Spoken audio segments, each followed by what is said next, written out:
అందరికీ నమస్కారం. యచ్చేతధ్యయాంతో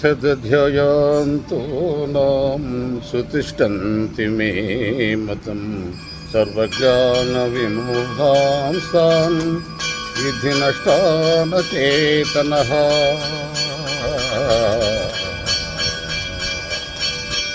నేను ఉపదేశించిన ఈ నిష్మాను కర్మయోగ విధానాన్ని నిందించి ఆచరించిన వాళ్ళు అవివేకులు, అజ్ఞానులు, అన్ని విధాలా చెడిపోయిన వాళ్ళు అని తెలుసు.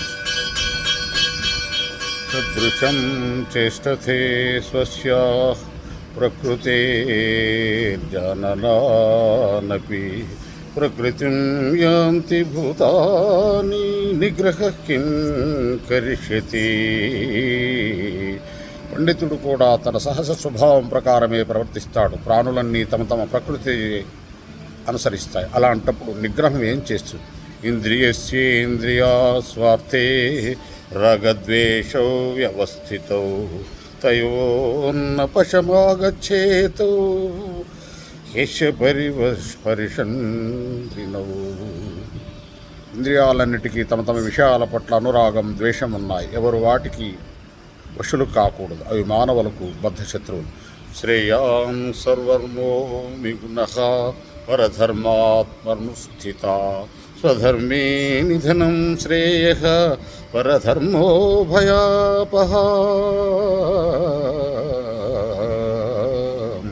ఇతరుల ధర్మం చక్కగా ఆచరించటం కంటే లోటుపాటులతో అయినా తన ధర్మం పాటించడమే మేలు. పరధర్మం భయభరితం కావడం వల్ల స్వధర్మాచరణలో మరణమైనా మంచిదే అన్నాడు కృష్ణుడు. తథకేవ ప్రయుక్తోయం పాపం చరతి పూరుషః అనిచ్ఛన్న సన్నపి వార్యేయ బలాదివ నియోజితః. అర్జునుడు ఇలా అడిగాడు, కృష్ణ, తనకు ఇష్టం లేకపోయినా మానవుడు లేని బలవంతం వల్ల పాపాలు చేస్తున్నాడు.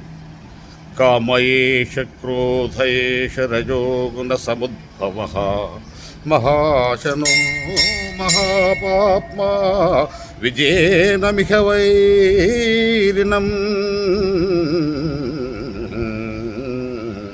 అర్జున, చెప్పదను వినము. రజోగుణం వల్ల కలిగిన కామక్రోధాలు అన్ని పాపాలకు మూల కారణాలు. ఎంత అనుభవించినా తను తీరని కామము, మహాపాతకాలకు దారితీసే క్రోధము ఈ లోకంలో మానవుడికి మహాశత్రువు. జయ శ్రీమన్నారాయణ.